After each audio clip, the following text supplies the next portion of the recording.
जय हिंद दोस्तों, कैसे हैं आप सभी। उम्मीद करते हैं आप लोगों का एग्ज़ाम आज का एग्ज़ाम जो है बहुत अच्छा गया होगा। चलते हैं क्वेश्चन की ओर। आप लोगों का कितना क्वेश्चन आप लोग सही किए हैं कमेंट में ज़रूर बताएं, ठीक है। चलते हैं, देखते हैं, आंसर के देख लेते हैं। पहला क्वेश्चन क्या था आज का? सोशल साइंस का जो है आप लोगों का एग्ज़ाम देकर आए थे, आज आए। तो इसका क्या होगा सही आंसर? पहला क्या है क्वेश्चन? भारत की अंतिम वायसराय कौन थी? तो भारत का अंतिम वायसराय कौन था? तो ये था लॉर्ड माउंटबेटन। ऑप्शन जो आप लोग देख रहे हैं लॉर्ड माउंटबेटन बिल्कुल ही सही हो जाएगा, ठीक है। आप लोग क्या मारे थे अपना चेक कर लीजिए, ठीक है। उसके बाद दूसरा क्वेश्चन आया था, भारत के प्रथम गवर्नर जनरल कौन थे? तो भारत के प्रथम गवर्नर जनरल थे वारेन हेस्टिंग, ठीक है। ऐसे गूगल में तो दिखाएगा शायद लॉर्ड बेटिंग दिखाता है, ठीक है। लेकिन इसका सही आंसर यहाँ जो ऑप्शन के अकॉर्डिंग हो जाएगा वारेन हेस्टिंग, ठीक है। ऑप्शन जो सी है बिल्कुल सही हो जाएगा, ठीक है। उसके बाद तीसरा क्वेश्चन आया था, भारत का क्षेत्रफल कितना है? बहुत ही इजी क्वेश्चन आया था, भारत का क्षेत्रफल कितना है? तो 32.8 लाख वर्ग किलोमीटर। ऑप्शन जो देख रहे हैं आप लोग बी नंबर 32.8 लाख वर्ग किलोमीटर बिल्कुल ही सही हो जाएगा, ठीक है।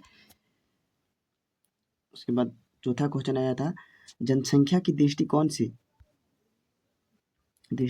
भारत का विश्व कौन सा स्थान है? अगर जनसंख्या के हिसाब से देखा जाए तो दूसरा स्थान है, पहला स्थान में चीन है, ठीक है। आप लोग क्या मारे थे ऑप्शन इसका सही आंसर? ऑप्शन जो बी है बिल्कुल सही हो जाएगा, ठीक है। बहुत ही इजी क्वेश्चन आया था, ठीक है। और ऐसे ही प्रत्येक वीकली टेस्ट की तैयारी के लिए चैनल को सब्सक्राइब जरूर करें, अपने दोस्तों के पास ज़्यादा से ज़्यादा शेयर कीजिए, ठीक है। क्योंकि इस चैनल के माध्यम से 8, 9, 10, 11, 12 का सभी का वीकली टेस्ट का तैयारी किया जाएगा, ठीक है। और फाइनल एग्जाम के लिए भी बहुत ही इंपॉर्टेंट क्वेश्चन को हम लोग सिलेक्ट किए हैं, ठीक है। उसके बाद अगला क्वेश्चन है, इनमें से कौन मौलिक अधिकार नहीं है? तो मौलिक अधिकार को जो है संपत्ति के अधिकार को जो है पहले था, लेकिन इसको अब निकाल दिया है, ठीक है। संपत्ति का अधिकार बिल्कुल सही हो जाएगा, इसको अधिकार के अंतर्गत नहीं रखाया गया है, ठीक है। इसको हटा दिया है। उसके बाद आगे क्या है? उसके बाद अगला क्वेश्चन आया था 6 नंबर में, क्या है? मानवाधिकार दिवस प्रत्येक वर्ष किस तिथि को मनाया जाता है? तो मानवाधिकार दिवस कब मनाया जाता है? 10 दिसंबर को। ऑप्शन जो देख रहे हैं बी नंबर 10 दिसंबर बिल्कुल ही सही हो जाएगा, ठीक है। आगे आया था, अगला क्वेश्चन क्या था?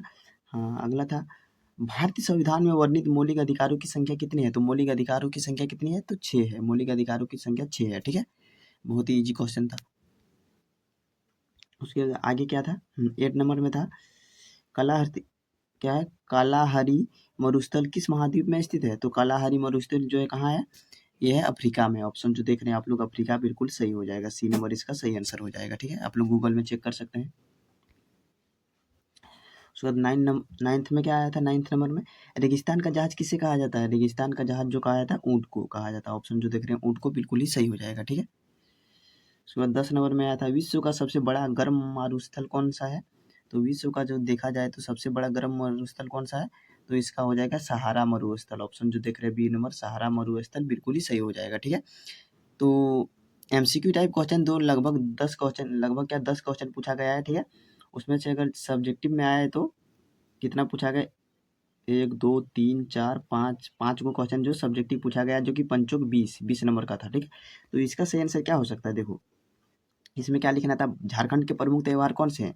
तो देखा जाए तो झारखंड के प्रमुख त्योहार क्या है? कुछ भी लिख सकते थे आप लोग 3-4 गो, जैसे कि सरहुल हो जाएगा, करम पूजा हो जाएगा, टूसू पर्व हो जाएगा, और भी ऐसे बहुत पर्व है जो आप लोग लिख सकते थे अपने से बनाकर, ठीक है। आप लिख सकते थे करम पूजा, ये सब। उसके बाद दूसरा क्वेश्चन क्या था, रेगिस्तान किसे कहा जाता है? रेगिस्तान आखिर किसे कहा जाता है? देखो रेगिस्तान आखिर किसको कहा जाता है? जहाँ पर साल भर में 25 सेंटीमीटर से कम वर्षा होता है, ऐसे स्थान को रेगिस्तान कहा जाता है। देखा जाए तो चारों तरफ से अगर देखें तो रेत ही रेत दिखाई देता है, ठीक है। उसी को रेगिस्तान कहते हैं, ठीक है। आप लोग ऐसे लिख सकते थे। उसके बाद संसाधन, देखो 13 नंबर में क्या पूछा है, संसाधन किसे कहते हैं? देखो हमारे आसपास पाए जाने वाले वे सब वस्तुएं जो हमारे लिए उपयोगी हो एवं हमारी बुनियादी आवश्यकताओं को पूरी पूरी करती है, उसे संसाधन कहते हैं। ऐसे भी लिख सकते हैं, ठीक है। ये तो बहुत ईजी था, आप लोग बना के लिख सकते थे। उसके बाद 4 नंबर में 14 नंबर में क्या है, भारतीय संविधान द्वारा प्रदत्त किन्हीं 3 मौलिक अधिकारों को लिखिए। देखो 3 क्या, हमारे मौलिक अधिकार 6 हैं, तो 3 को लिख सकते थे, जैसे कि समानता का अधिकार, स्वतंत्रता का अधिकार, शोषण के विरुद्ध अधिकार, संवैधानिक उपचारों का अधिकार, ये सब लिख सकते थे, ठीक है। तो आप लोग कॉपी में नोट नोट कर लीजिए क्या क्या लिखना था। समता का अधिकार 1 नंबर में, उसके बाद स्वतंत्रता का अधिकार, शोषण के विरुद्ध अधिकार, तो 3 ठो बोला था, 3 को यही लिख देना था, ठीक है। उसके बाद आखिरी क्वेश्चन क्या था, धर्मनिरपेक्षता शब्द का क्या अर्थ है। देखो धर्मनिरपेक्षता शब्द का अर्थ है अपने धर्म को मान्यता देना और दूसरे धर्म को प्रति घृणा करना, ठीक है। अपने धर्म को मतलब बढ़ावा देना है, धर्मनिरपेक्षता का अर्थ है, ठीक है।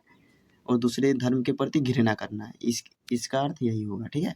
तो आप लोगों को वीडियो थोड़ा भी अच्छा लगा और हर सप्ताह का वीकली टेस्ट का आंसर किए और VVI MCQ टाइप क्वेश्चन देखने के लिए हमारे चैनल को सब्सक्राइब करें और अपने दोस्तों के पास ज़्यादा से ज़्यादा शेयर करें, ठीक है। तब तक मिलते हैं अगले वीडियो में, तब तक के लिए जय हिंद जय भारत।